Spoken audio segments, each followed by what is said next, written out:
Welcome to mega 9 TV. India border tension అనగానే మనందరికీ ముందుగా గుర్తుకు వచ్చే పేరు పాకిస్తాన్. రోజు ఎన్కౌంటర్లు, ఉగ్రవాదుల చొరబాట్లు, ఇలా మన మీడియా, మన ఫోకస్ అంతా దశాబ్దాలుగా వెస్టర్న్ బార్డర్ పైనే పడింది.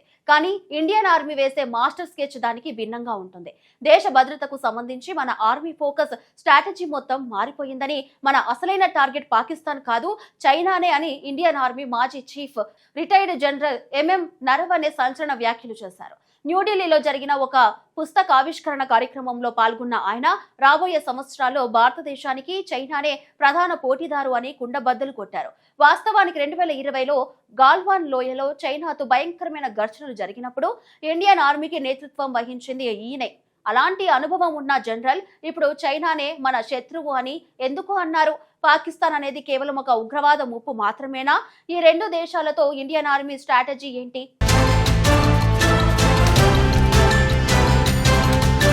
భారత్ ఇటు పాకిస్తాన్తో, అటు చైనాతో రెండు దేశాలతోనూ గతంలో యుద్ధాలు చేసింది. రెండింటితోనూ మనకు సరిహద్దు వివాదాలు ఉన్నాయి.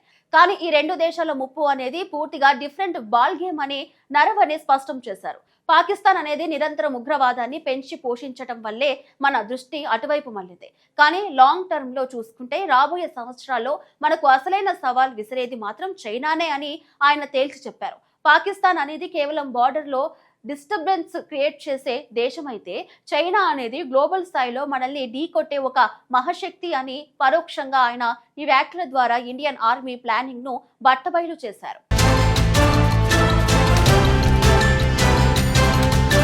ఇక్కడే జనరల్ నరవనే ఒక ఇంట్రెస్టింగ్ పదం వాడారు. సాధారణంగా బార్డర్ లో ఉన్న దేశాన్ని, అందులోనూ మన స్థలాలను ఆక్రమించాలని చూసే దేశాన్ని మనం శత్రువు అంటాం. కానీ నరవనే మాత్రం ఉద్దేశపూర్వకంగా చైనాను శత్రువుగా అనుకోకుండా కాంపిటీటర్ అని పిలిచారు.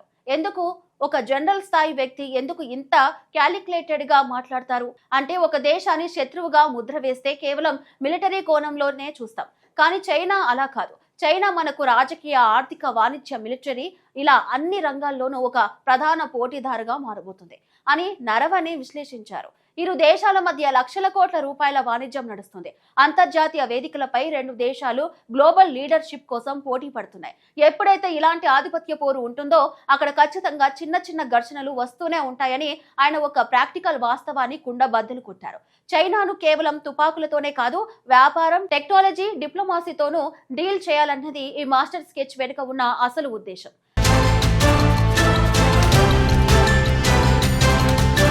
మరి ఈ ఘర్షణలు వచ్చినప్పుడల్లా యుద్ధానికి దిగాలా?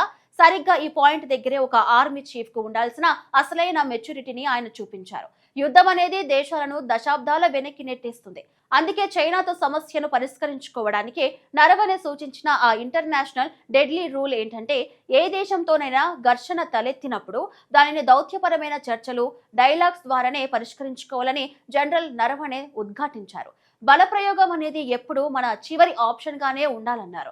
అయితే అవతలి దేశం వినని పరిస్థితి వచ్చినప్పుడు ఆఖరి అస్త్రంగా వాడుకోవడానికి మన మిలిటరీ చేతిలో అత్యంత బలమైన నిరోధక శక్తి ఉండాలని ఆయన స్పష్టం చేశారు. మన దగ్గర పవర్ఫుల్ ఆయుధాలు, రెడీగా ఉన్న సైన్యం ఉంటే శత్రువు మన మీద దాడి చేయడానికి 100 సార్లు ఆలోచిస్తాడు. అదే అసలైన నిరోధక శక్తి. అందుకే భారత సాయుధ దళాలు ఎల్లప్పుడూ అప్రమత్తంగా, ఏ క్షణంలోనైనా యుద్ధానికి రెడీగా ఉండాలని ఆయన పిలుపునిచ్చారు. ఒకవైపు పాకిస్తాన్ ఉగ్రవాదంతో విసిగిస్తూనే ఉంటుంది.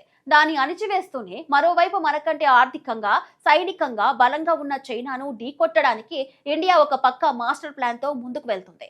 దేశ భద్రత అంటే కేవలం బార్డర్ లో గన్ పెట్టుకొని నిలబడటం కాదు, జియో పాలిటిక్స్ లో పై చేయి సాధించడం అని ఈ వ్యాఖ్యలు స్పష్టం చేస్తున్నాయి.